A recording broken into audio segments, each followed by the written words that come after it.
Olá, amante do terror. Acredito que você que está assistindo nesse momento já saiba do que se trata Five Nights at Freddy's. Afinal, eu mesmo já fiz vários vídeos falando sobre alguns dos jogos da franquia, mais precisamente do primeiro até o sétimo jogo, na sequência. Também acredito que você saiba o quão difícil é traçar uma linha lógica pela história dele. Afinal, ela não é contada em uma narrativa linear, e sim através de várias coisas escondidas, como easter eggs e pistas que você precisa encontrar para que descubra alguns fragmentos dessa história extremamente confusa. Com isso, imagine você se alguém misturasse Analog Horror com FNAF. Pois é, isso aconteceu. E não só uma vez. Existem centenas de vídeos de diversos criadores que meio que recriaram parte da história de FNAF na forma de um Analog Horror. O primeiro deles, se eu não me engano, foi de um canal chamado Squimpus McGrimpus, onde conta mais ou menos a história de William Afton, o principal antagonista ou vilão de toda a história de FNAF. Há outros que eu também achei interessantes, como por exemplo a série de 4 vídeos do Spectre, que mostra filmagens encontradas e que também faz referência a William Afton. Porém, como a série de Squimpus saiu primeiro, acho que vale falar sobre ela. Vamos fazer do jeito que eu venho fazendo com os Analog Horrors, falar sobre cada vídeo individualmente, explicando o que está acontecendo.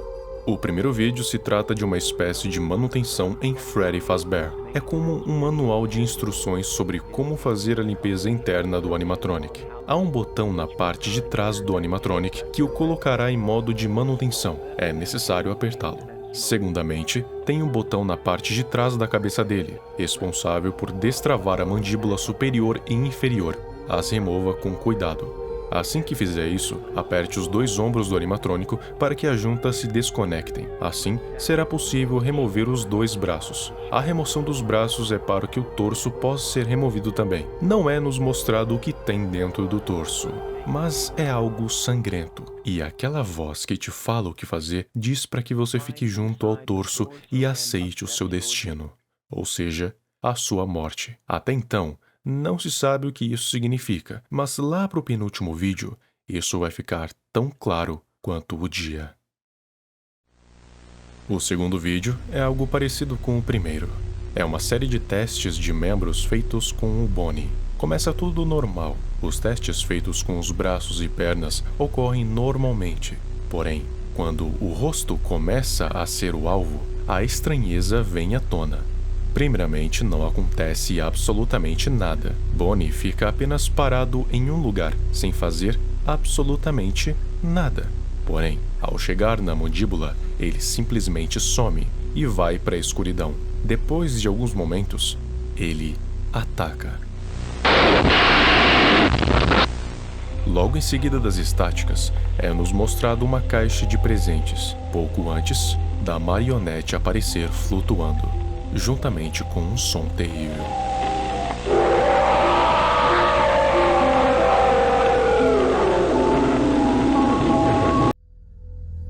O próximo vídeo é uma checagem de resposta de som feita na Chica, parecendo aqueles prompts de áudio lá da Pizzaria Simulator. Só que, em vez de ser com os Scrap Animatronics, é com a Withered Chica. O que importa aqui mesmo é o último áudio, onde começa a tocar essa música.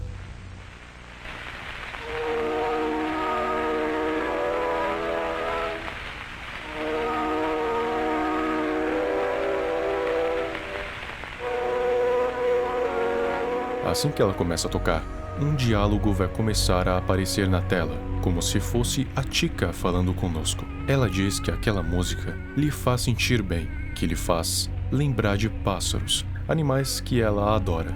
Chica fala que certa vez ela viu um pássaro dormir na neve, e que é assim que ela se sente nesse exato momento, e está frio demais para que ela se levante. As coisas não respiram quando dormem na neve, e por isso, ela não consegue respirar.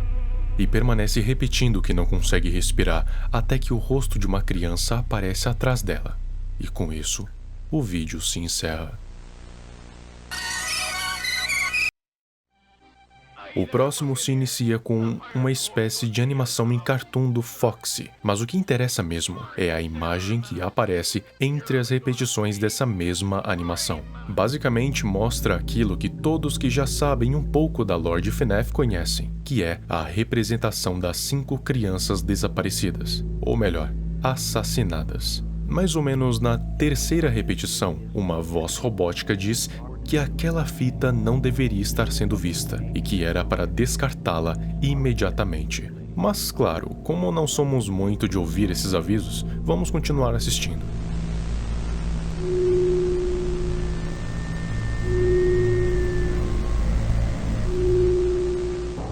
Logo após, nos aparece um homem, ou melhor, um monstro que matou as 5 crianças. Não é dito especificamente quem é, mas acho que já está claro o suficiente que se trata de William Afton, vulgo Homem de Roxo.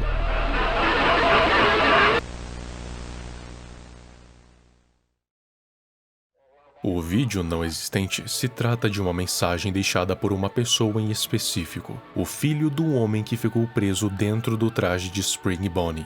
Ou seja, a mensagem é destinada para ninguém mais, ninguém menos que Michael Afton.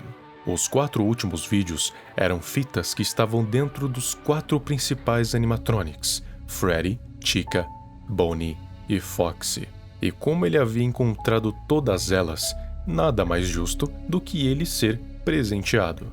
Esse alguém diz para Michael que dentro da atração Fazbear's Fright estaria William Afton, agora como Springtrap.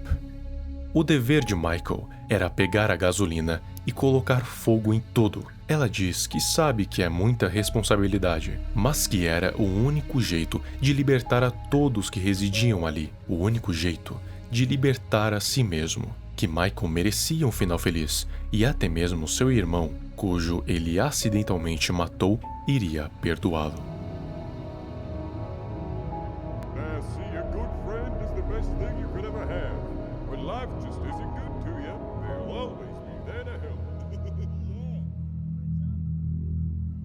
O treinamento de guarda de segurança mostra basicamente como o segurança noturno iria operar as câmeras, portas e luzes. As câmeras servem para ele ver onde estão os animatronics, pois eles possuem o costume de andar pela pizzaria quando a noite chega. As portas servem para mantê-los fora do escritório e as luzes para ver se eles estão lá ou não. Porém, assim que a demonstração das luzes é feita, aparece o Springtrap, logo em seguida de uma mensagem de William, que é um pouco confusa de ler, mas basicamente fala que ele está em uma sala escondida e que quer ver Michael novamente. E enquanto essa mensagem está na tela, temos os gritos agonizados dele.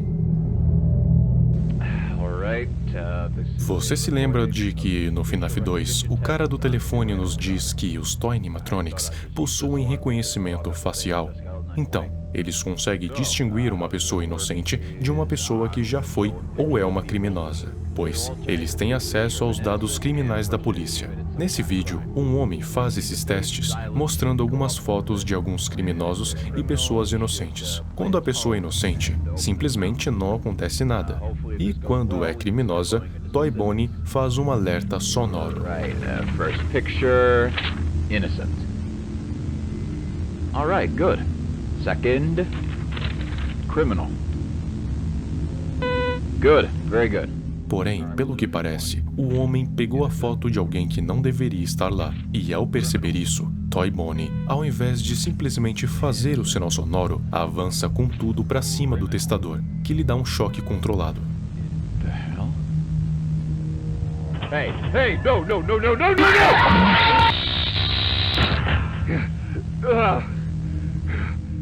Não se sabe quem era nessa foto, mas se fosse para chutar, diria que seria William Afton. Afinal, que outra pessoa foi tão perversa quanto ele nessa maldita história? Mas não temos apenas o lado de Michael ou William nessa história. A criança, cuja foi morta na mandíbula de Fredbear, guarda um rancor enorme contra seu irmão. Ele acredita que Michael seja um monstro que o matou, e é a razão pela qual estão faltando partes da sua cabeça. ele diz isso para Charlie, que tentam o convencer de que será seu irmão que iria salvar todos ali. Mas ele não acredita nisso. Acredita que todos vão ficar ali para sempre e que Michael só traria mais dor. Ele não se importava se Charlie iria odiá-lo por dizer isso. Sua única preocupação era em ficar sozinho. Agora temos uma mensagem do próprio Afton.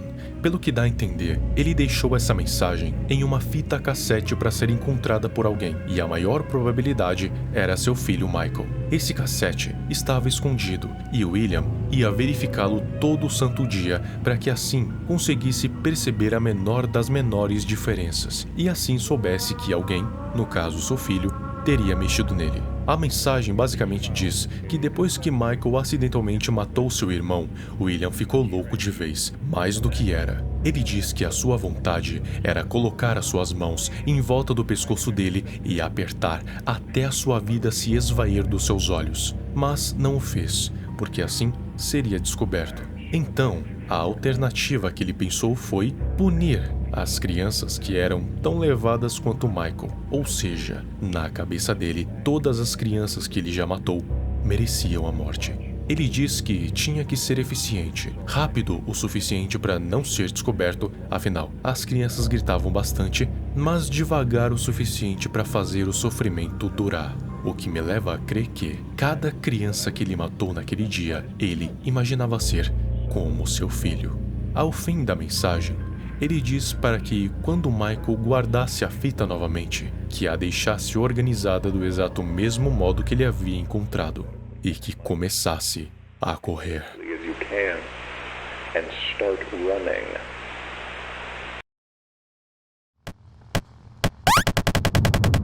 Lembra lá do final do FNAF 3, onde William Afton, vulgo Homem de Roxo, entrou no traje de Springbone para fugir das almas e acabou sendo perfurado e rasgado pelas travas de molas? Pois é, ao fim deste analog horror, temos uma mensagem um tanto agoniante de William Afton logo após se transformar em Springtrap.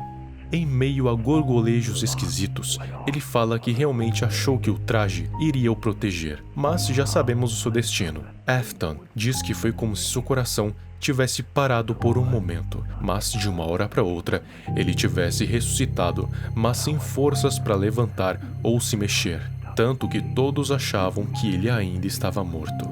E ele diz que agora entendia as crianças presas dentro dos trajes. Junto com essa fita, temos frases que ficaram famosas por toda a internet. Por exemplo, Michael, don't leave me here! Michael! Michael! Help me! Oh, how I miss the way you used to cry when I screamed at you. It's going to get so much worse. I'm going to get out. And I'm going to find you.